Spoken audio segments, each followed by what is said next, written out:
शान टीवी के हेडलाइंस में आपका इस्तकबाल है। मैं अफरा जबीन। पेश है आज की सुर्खियाँ। सदर जमहूरिया हिंद द्रौपदी मुर्मू इन दिनों शिमला के दौरे पर है। अपने शिमला खैर सगाली दौरे के मौके पर द्रौपदी मुर्मू ने आर्मी ट्रेनिंग कमांड का दौरा किया, जो इंडियन आर्मी का एक अहम इदारा है जहां पर फौजी जवानों को तरबियत दी जाती है और यहां फौजी जवानों में कायदाना सलाहियतों को परवान चढ़ाया जाता है। अपने दौरे के मौके पर सदर मुर्मू ने जिद्दत को फ़रोग़ देने और इदारा जाती तरबियत को मजबूत बनाने और इस तरह के मुस्तक़बिल के लिए लीडरों की तैयारी में ट्रेनिंग कमांड की काविशों का सराहा। वज़ीर दाखिला अमित शाह ने लद्दाख में बुद्धा पूर्णिमा के मौके पर मुनक़िदा तक़रीब से खिताब करते हुए महात्मा बुद्ध के उसूलों पर कारबंद होने और लद्दाख की क़दीम रिवायत को तहफ़्फ़ुज़ फ़राहम करने के अज़म का इजहार किया। लद्दाख की रूहानी हैसियत के हवाले से 4 बड़ी रिवायत का भी अमित शाह ने इस मौके पर तज़किरा किया। हम लद्दाख की आध्यात्मिक पहचान 4 प्रमुख परंपराओं से बनी है। निंगमा, काग्यू, शाक्य और गेलू। इसका मतलब है जो है वो उसको ऐसा ही देखिए। वास्तव दर्शन एक प्रकार से जीवन का बहुत बड़ा ज्ञान है।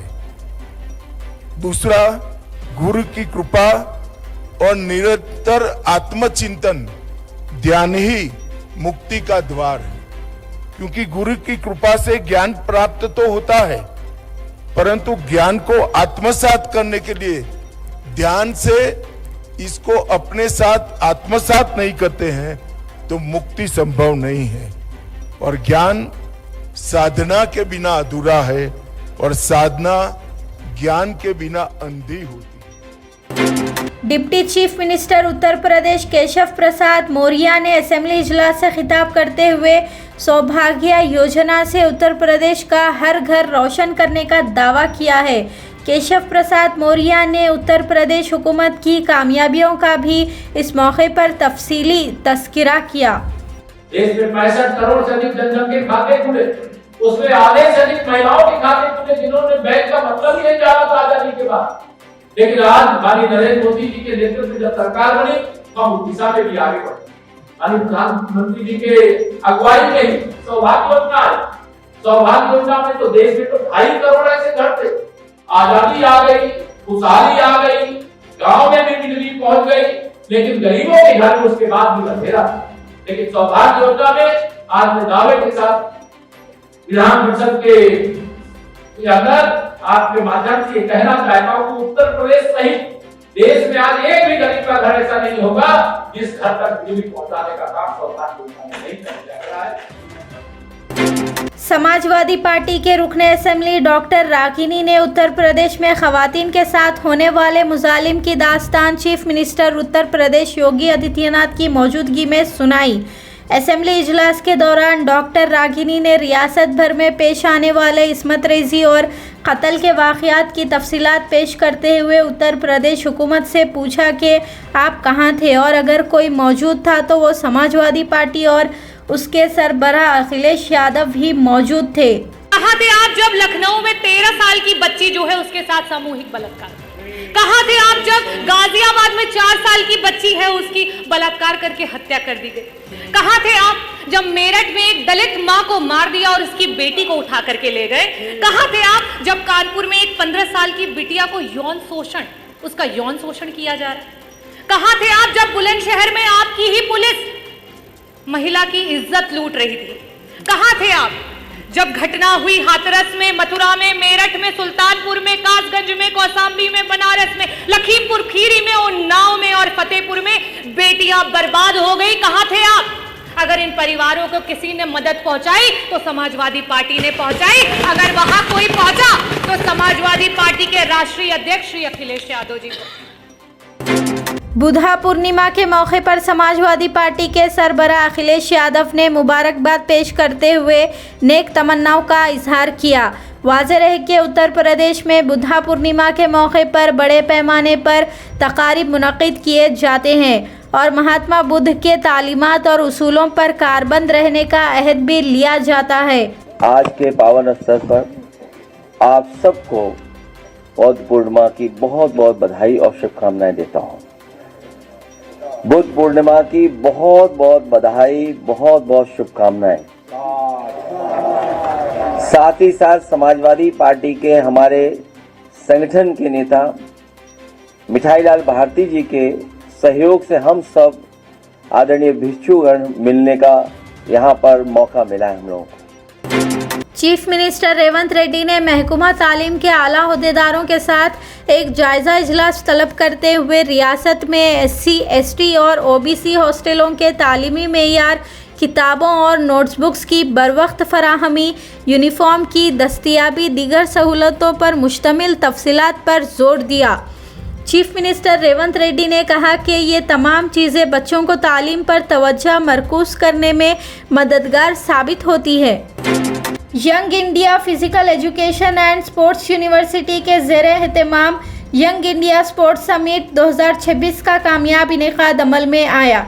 शहर के गच्चीबौली स्टेडियम में मुनक़िदा इसका समिट इफ्तिताह हुकूमत तेलंगाना के special chief secretary Jayesh Ranjan के हाथों अमल में आया। तकरीब से खिताब करते हुए जयेश रंजन ने कहा कि young India physical education and sports university ने परचम बरदार इक़दाम के तहत खेलों के माहिरीन, पॉलिसी साजों और दानिश्वरों को एक प्लेटफॉर्म पर इकट्ठा करने का इक़दाम उठाया है। वेलफेयर मिनिस्टर अलूरी लक्ष्मण कुमार ने DSP भवन में एक तकरीब से खिताब करते हुए पुरजोर अंदाज में कहा कि गुरुकुल स्टूडेंट्स की कामयाबी महज कामयाब स्टूडेंट्स की तादाद नहीं बल्कि निज़ामी तब्दीली, मुसलसल निगरानी, इंतज़ामी अज़म और हुकूमत की तरफ से की गई स्ट्रैटेजिक इस्लाहात की अक्कासी है। रियासती वज़ीर हाउसिंग पोंगल्टी श्रीनिवास रेड्डी ने मई के आखिर तक डबल बेडरूम मकानात के अलॉटमेंट का ऐलान किया। सरहदी तनाज़ात के हल के लिए मुश्तरका सर्वे के अज़म के साथ साथ पोंगल्टी ने सरकारी अराज़ियात पर कब्ज़े को नाकाबिले बर्दाश्त करार दिया। ओहदेदारों के साथ एक अहम इजलास में रियासती वज़ीर रेवेन्यू, हाउसिंग और इत्तलात व ताल्लुकात आमा ने इस्तेफ़ादा कुनिंदगान की शनाख्त और रियासत भर में 2 BHK मकानात की मई के आखिर तक तामीर मुकम्मल कर लेने की हिदायत भी दी है। BRS पार्टी के कारगुजार सदर और साबिक़ रियासती वज़ीर KT रामाराव ने बुद्धा पूर्णिमा के मौके पर महात्मा बुद्ध को श्रद्धांजलि पेश की और बौद्ध समाज के सनतों से मुलाकात की और अपने पैगाम में महात्मा बुद्ध को मोहब्बत, अमन, ईसार और अदम तशद्दुद का अलंबरदार करार दिया और कहा कि वक्त है कि हम महात्मा बुद्ध के तालीमात पर अमल पैरा हो जाए। सिद्दीपेट रुकने असेंबली और BRS पार्टी के deputy leader T Harish Rao ने सिद्दीपेट में 22 वार्डों पर BRS पार्टी की कामयाबी को अवाम की जीत करार दिया और कामयाबी के सिलसिले को जारी रखने के लिए सिद्दीपेट की आवाम से अपनी राय और ताउन की बरकरारी की अपील भी की। సిద్దిపేట ప్రజలందరికీ విజ్ఞప్తి, సిద్దిపేటను అన్ని రంగాల్లో అభివృద్ధి పథంలో నడిపించడంలో సిద్దిపేట ప్రజలు ఎప్పుడు కూడా మీ వంతు సహకారాన్ని అందించారు. మీ అందరి సహకారంతో సిద్దిపేట పట్టణానికి ఇప్పటి వరకు 22 అవార్డులు సాధించగలిగాము. ఆ 22 అవార్డులలో 4 స్వచ్ఛ సర్వేక్షణ్ అవార్డ్స్ కూడా మనం పొందాము. అదే స్ఫూర్తితో 2026 సంవత్సరంలో కూడా మన సిద్దిపేటను స్వచ్ఛ సర్వేక్షణ్ అవార్డ్స్లో అగ్రభాగాన నిలపడానికి మీ ఫీడ్బ్యాక్ అందించగలరు. కింద తెలియజేసిన లింక్ ద్వారా కానీ QR కోడ్ స్కాన్ చేసి మీ యొక్క సిటిజన్ ఫీడ్బ్యాక్ అందించగలరని మీ అందరినీ కోరుతున్నాను. YSR कांग्रेस पार्टी ने आंध्र प्रदेश के एक सरकारी अस्पताल के इमरजेंसी वार्ड को मुकफ्फल कर दिए जाने पर हैरत का इजहार किया। ये वाक़या उस वक्त पेश आया जब YSR CP के रुकने कानून साज कौंसिल लीला अप्पी गुंटूर के एक सरकारी अस्पताल का दौरा करने के लिए पहुंचे। उन्होंने देखा कि अस्पताल के इमरजेंसी वार्ड को मुकफ्फल कर दिया गया है। साइबराबाद म्यूनिसिपल कमिश्नर की जानिब से वार्ड्स का दौरा प्रोग्राम जारी है। Commissioner Cyberabad municipal corporation G सृजना ने वार्ड का मुआयना प्रोग्राम के तहत कुकटपल्ली जोन के आलवीन कॉलोनी सर्कल और हैदरनगर वार्ड और दीगर इलाकों का मुआयना किया और वहां पर जारी तरक्याती कामों का जायजा भी लिया। डायरेक्टर जनरल ऑफ पुलिस की हैसियत से सीवी आनंद ने जायजा हासिल किया। सीवी आनंद आईपीएस कमिश्नर साइबराबाद और कमिश्नर पुलिस हैदराबाद के अहम ओहदों पर फाइज रहने के बाद अब तेलंगाना पुलिस के सरबराह की हैसियत से जायजा लिया है।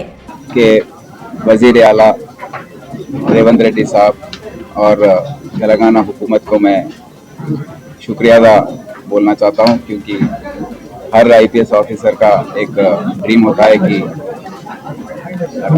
वो रियासत के डीजीपी बने। ये मौका मुझे उन्होंने दिया है, तो मैं बहुत ही शुक्रगुजार हूं कि ये मुझे डीजीपी के ये सीट पर बिठाए हैं। अब पुलिस के तौर पर आप सबको पता है, कानून को बनाए रखने के लिए और अमन को बनाए रखने के लिए पुलिस का ये बेसिक ड्यूटी है। हमारी जिम्मेदारी है कि हर जगह अमन और शांति रहे। ये आवाम में लोग रह रहे हैं, आवाम में जो सुख और अमन फैला हुआ है उसको बनाए रखने के लिए जो भी ऑफिसर्स को करना है और अच्छी तरीके से आगे आने वाले दिनों में करेंगे। साल 2006 बैच की आईपीएस ऑफिसर बी सुमथी ने भी कमिश्नर पुलिस साइबराबाद की हैसियत से जायजा लिया। साइबराबाद कमिश्नरेट में सुमथी आईपीएस का वालिहाना इस्तकबाल भी किया गया। शान टीवी हेडलाइंस का सिलसिला यहीं पर ख़त्म होता है। अफरा जबीन और शान टीवी की सारी टीम को दें इजाज़त। खुदा हाफिज़।